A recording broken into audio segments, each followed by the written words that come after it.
Hello students, welcome back to my channel. आज की video थोड़ी सी अलग है क्योंकि आज इस वीडियो में आपको क्लास 9th की जितने भी इम्पॉर्टेंट ऑब्जेक्टिव क्वेश्चंस है फिजिक्स के, ठीक है, वो आपको देखने को मिलेगा। क्योंकि आपका जो बोर्ड एग्ज़ाम है मोस्ट प्रोबेबली जनवरी 2025 में होगा, है ना, 9th का बोर्ड एग्ज़ाम। तो जितने भी बच्चे जैक के हैं, जैक बोर्ड दे रहे हैं, बोर्ड एग्ज़ाम दे रहे हैं क्लास 9th के, उसके लिए उनके लिए फ़िज़िक्स का ये इंपॉर्टेंट क्वेश्चन का सीरीज़ है। तो आप देख सकते हैं इसमें बारी बारी से एक एक क्वेश्चन को करेंगे। तो पहला जो चैप्टर है वो है गति से, ठीक है। तो यहाँ पहला है गति का सबसे साधारण प्रकार कौन सा है। तो आपको पता है सबसे साधारण प्रकार क्या होता है गति का, स्ट्रेट लाइन, है ना, सरल रेखीय गति। तो ऑप्शन बी, सरल रेखीय गति। नेक्स्ट है सरल रेखीय गति का उदाहरण बताइए। तो सरल रेखीय गति का उदाहरण देखिए, 4 ऑप्शन दिया है। सरल लोलक नहीं होगा, है ना। नेक्स्ट है सड़क पर कार की गति। कार आपको पता है सीधी कार एक सड़क पर चलती है तो सीधी सरल रेखा में चलती है, तो ये हो गया ऑप्शन। नेक्स्ट है सूरज के चारों ओर। तो ये तो बिल्कुल नहीं होगा, है ना। नेक्स्ट है विस्थापन का एसआई मात्रक क्या है। विस्थापन आपको पता है डिस्प्लेसमेंट, ये क्या होता है, शॉर्टेस्ट डिस्टेंस होता है ना, न्यूनतम दूरी, किसी भी दो बिंदु के बीच की न्यूनतम दूरी। तो न्यूनतम दूरी मतलब क्या होगी, मीटर, है ना। तो विस्थापन का एसआई मात्रक क्या होगा, मीटर, ऑप्शन ए। नेक्स्ट है दूरी का एसआई मात्रक क्या है, तो ऑब्वियसली मीटर, ऑप्शन ए। फिर वेग का एसआई मात्रक क्या है, आपको पता है वेग क्या होता है, एक तरह का स्पीड है, गति है ना। तो गति का एसआई मात्रक होता है मीटर प्रति सेकंड, तो वेग का भी एसआई मात्रक होगा मीटर प्रति सेकंड। नेक्स्ट है त्वरण का एसआई मात्रक क्या है। त्वरण यानी एक्सेलरेशन, त्वरण का एसआई मात्रक क्या है, मीटर प्रति सेकंड स्क्वायर, ठीक है, ऑप्शन सी। फिर है चाल का एसआई मात्रक क्या है ना। चाल भी क्या है, एक तरह का गति है, तो क्या होगा, ऑप्शन बी, मीटर प्रति सेकंड। निम्न में से किसका एसआई मात्रक मीटर प्रति सेकंड स्क्वायर होता है। जब भी मीटर प्रति सेकंड स्क्वायर आ जाए मतलब समझ जाना क्या है, त्वरण है ना। नेक्स्ट है निम्न में से किन राशियों का एसआई मात्रक समान होता है। तो देखिए चाल और वेग, चाल और वेग, ऑप्शन ए, चाल का भी होता है मीटर प्रति सेकंड और वेग का भी होता है मीटर प्रति सेकंड। क्वेश्चन नंबर 10, चाल और वेग का मात्रक क्या होता है, तो मीटर प्रति सेकंड। तो इस तरह से इसमें ना ये जो कलेक्शन है ना उसमें सारे क्वेश्चन दिया हुआ है। हो सकता है कि आपको घुमा घुमा के कुछ भी पूछ लिया जाए, ठीक है, तो सब तरफ से आपको रेडी किया जा रहा है। नेक्स्ट है क्वेश्चन नंबर 11, त्वरण किस प्रकार की भौतिक राशि है, सदिश, अदिश, टेंसर, इनमें से कोई नहीं। तो क्या होगा, सदिश, क्योंकि त्वरण में क्या चाहिए, इसमें दिशा के साथ साथ आपका दिशा है और साथ है मतलब कि मैग्नीट्यूड एंड डायरेक्शन दोनों होता है ना, ठीक है। तो इसमें क्या हो जाएगा, सदिश राशि त्वरण। अगर दूरी होता तो ये क्या होता, दूरी केवल अदिश राशि होता, ठीक है। नेक्स्ट है 12 नंबर, इनमें से कौन अदिश राशि है। तो बल हो गया, त्वरण हो गया, चाल हो गया, विस्थापन हो गया। देखिए बल के लिए भी दिशा की जरूरत होती है ना, किस तरफ आपको बल लगाना है, तो एक निश्चित दिशा में आप बल लगाते हैं। त्वरण भी उसी तरह से। नेक्स्ट हो गया चाल और विस्थापन। विस्थापन भी क्या होता है, एक तरह का दूरी होता है, लेकिन इसमें क्या है, एक दिशा की जरूरत होती है, तब ना आप किसी चीज को न्यूनतम दूरी तय करना है ना। तो ये सारे जो 3 ऑप्शन है ए, बी और डी, वो हो गया आपका सदिश राशि, लेकिन चाल जो है वो क्या हो गया, अदिश राशि, ऑप्शन सी। निम्न में कौन सी सदिश राशि नहीं है। तो देखिए 4 ऑप्शन दिया हुआ है, वेग, बल, संवेग और दूरी। तो सिंपली दूरी जो है उसमें आपको दिशा का जरूरत नहीं होता, तो जहां भी सदिश राशि नहीं है मतलब क्या है, दूरी, ठीक है। निम्न में कौन सदिश राशि नहीं है। तो विस्थापन तो देखिए सदिश राशि होता है, त्वरण भी होता है, ठीक है, वेग भी होता है, फिर दूरी नहीं होता है केवल, तो ऑप्शन डी। निम्न में कौन सदिश राशि नहीं है। सदिश राशि कौन नहीं है, देखिए विस्थापन सदिश राशि होती है, त्वरण सदिश राशि होती है, भार भी क्या होता है, सदिश राशि होती है, क्योंकि भार एक तरह का क्या है, बल है ना, ठीक है। तो क्या बचा, चाल, ऑप्शन नंबर बी। निम्न में कौन सी सदिश राशि है। तो फिर से वही सदिश राशि क्या क्या होगा, द्रव्यमान, विस्थापन। विस्थापन आपको पता है, याद कर लीजिएगा, विस्थापन होता है दो बिंदु के बीच की न्यूनतम दूरी, ठीक है। अगर आपको न्यूनतम दूरी तय करना होगा तो एक निश्चित दिशा में ही ना जाना होगा, है ना। तो इस तरह से विस्थापन हमेशा क्या होता है, सदिश राशि होता है, ऑप्शन बी। वेग कैसी राशि है। तो वेग कैसी राशि है, सदिश राशि है ना। नेक्स्ट है संवेग कैसी राशि है। तो संवेग भी एक तरह की क्या है, सदिश राशि है। नेक्स्ट है ऑप्शन क्वेश्चन नंबर 19, निम्न में कौन सदिश राशि है। देखिए यहाँ पे 4 ऑप्शन दिया, वेग, कार्य, ऊर्जा, घनत्व। वेग आपको पता है सदिश राशि है, वेग का ऑप्शन है, टिक कर दीजिए, ठीक है। फिर 20 नंबर, यदि किसी वस्तु का विस्थापन 0 हो तो उस वस्तु द्वारा तय की गई दूरी क्या होगी। तो देखिए यहाँ पे है ऑप्शन 4 ऑप्शन शून्य या फिर शून्य नहीं, ऋणात्मक, शून्य अथवा शून्य नहीं हो सकता है। तो अगर किसी वस्तु का विस्थापन शून्य है तो ज़रूरी नहीं कि दूरी भी हमेशा शून्य होगी। तो ऑप्शन हो सकता है शून्य भी होगा या फिर नहीं भी होगा। ठीक है। नेक्स्ट 21, स्वचालित वाहनों में एक यंत्र लगा होता है जो उनके द्वारा तय की गई दूरी को प्रदर्शित करता है। ठीक है, किसको? दूरी को प्रदर्शित करता है। तो हमेशा याद रखेंगे, ओडोमीटर क्या नापता है? दूरी नापता है। स्पीडोमीटर क्या नापता है? स्पीड नापता है। और थर्मोमीटर तापमान। ठीक है, तो याद रखेंगे। तो दूरी हमेशा क्या नापता है? ओडोमीटर द्वारा। नेक्स्ट है ओडोमीटर क्या मापता है? तो दूरी मापता है। ठीक है, उसके बाद स्पीडोमीटर क्या मापता है? तो स्पीड मापेगा। स्पीड मतलब इंग्लिश में, हिंदी में चाल। Option A.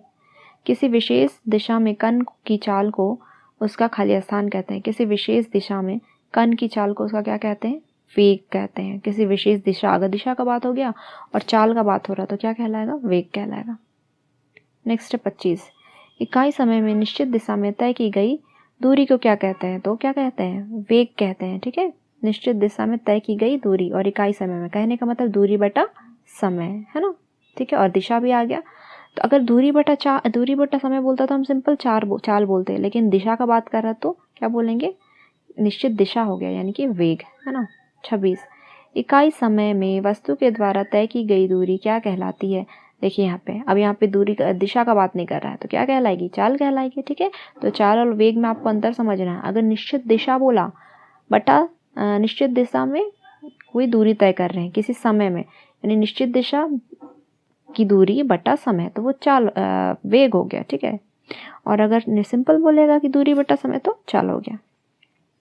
निश्चित दिशा में वस्तु द्वारा तय की गई दूरी क्या कहलाती है? फिर से यहाँ पे देखिए दिशा आ गया। दूरी में निश्चित दिशा में तय की गई दूरी क्या कहलाती है? विस्थापन कहलाती है। 28, वेग में परिवर्तन की दर को क्या कहते हैं? त्वरण कहते हैं। ठीक है, वेग में परिवर्तन की दर क्या कहलाती है? त्वरण कहलाती है, जिसका SI मात्रा क्या होता है? मीटर प्रति सेकंड स्क्वायर। विस्थापन की दर क्या कहलाती है? तो वेग कहलाती है। एक समान गति की अवस्था में त्वरण होता है, क्या होता है? एक समान गति की अवस्था में त्वरण हमेशा क्या होता है? शून्य होता है। इनमें से कौन ऋणात्मक नहीं हो सकता?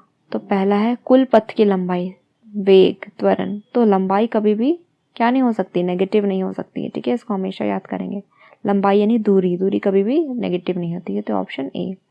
ऋणात्मक त्वरण क्या कहलाता है? ऋणात्मक त्वरण मंदन कहलाता है। 33, निम्न में कौन सा संबंध सही है? दूरी बराबर क्या होता है?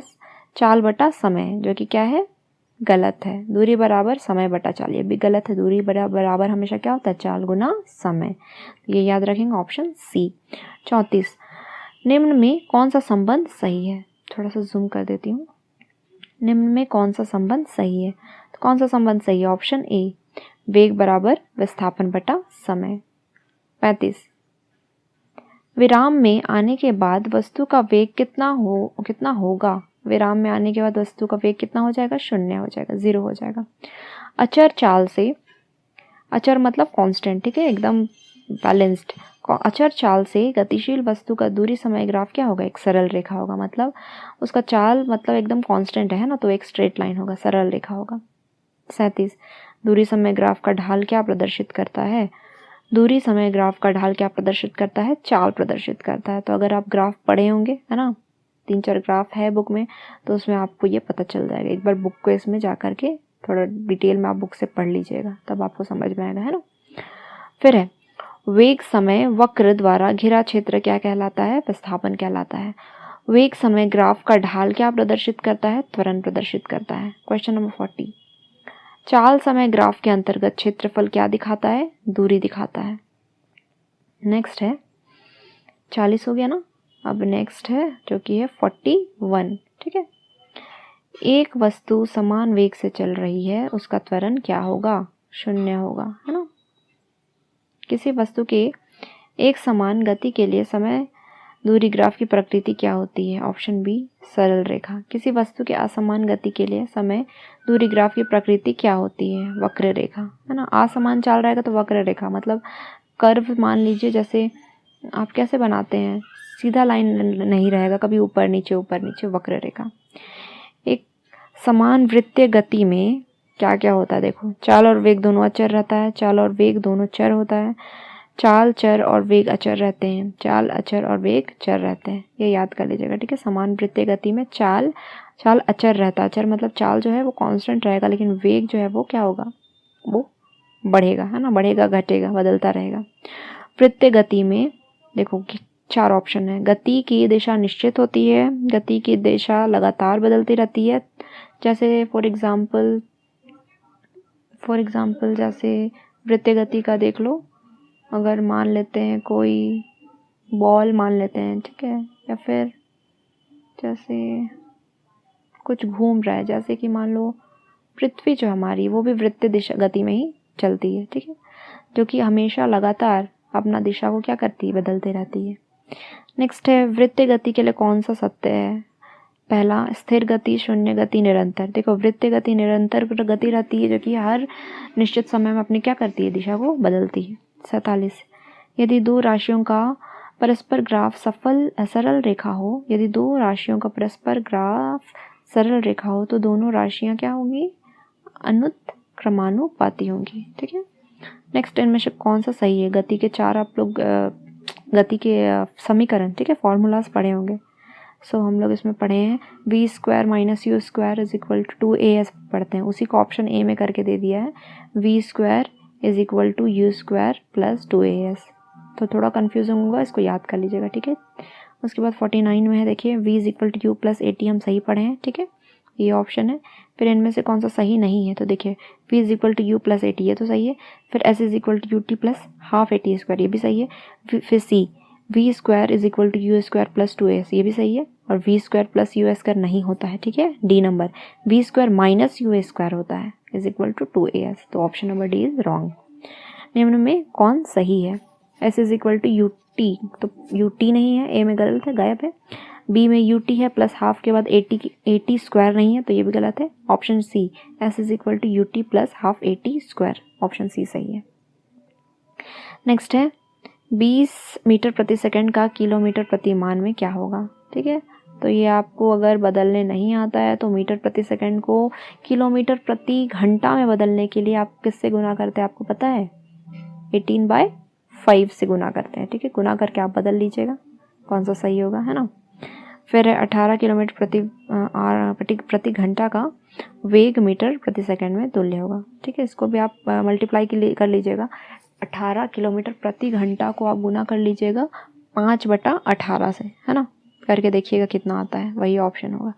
फिर है 54 में 54, 36 किलोमीटर प्रति वेग, उसको भी बदलना है ना, बदल लीजिएगा। जैसे हम बता दे रहे हैं आपको, किलोमीटर प्रति घंटा से आपको जाना है मीटर प्रति सेकंड में, तो आप गुना कीजिएगा, मतलब किलोमीटर से मीटर प्रति सेकंड में जाना, तो आप गुना कीजिएगा 5/18 से। अगर मीटर प्रति सेकंड से किलोमीटर प्रति सेकंड में जाना है तो आप गुना कीजिएगा 18/5 से, ठीक है। फिर है यदि एक व्यक्ति 6 मीटर पूरब की ओर 8 मीटर उत्तर की ओर जाता है तो उसका विस्थापन क्या होगा, ये थोड़ा कैलकुलेट करना होगा, तो आप कर लीजिएगा, ठीक है। तो इस तरह से और भी क्वेश्चन है गति के, लेकिन मैं इसको नेक्स्ट पार्ट में करूँगी, ठीक है, और है तो वो नेक्स्ट पार्ट में आपको बताती हूँ। तब तक 55 क्वेश्चन आप इसको प्रैक्टिस कर लीजिए, नोट डाउन कर लीजिए, याद कर लीजिए, जैसा समझ में आता है आप इसको कर लीजिए, क्योंकि इसमें से बहुत सारे क्वेश्चन आपके एग्ज़ाम में आ सकते हैं, ठीक है। अगर आपको अच्छा लगा होगा वीडियो तो आप ज़रूर से वीडियो को लाइक कीजिएगा, और अगर आपको किसी भी तरह का डाउट्स है तो आप कमेंट करके पूछ सकते हैं, ठीक है। तब तक के लिए all the best, and exam की प्रिपरेशन आप अच्छे से करते रहिए। Thank you.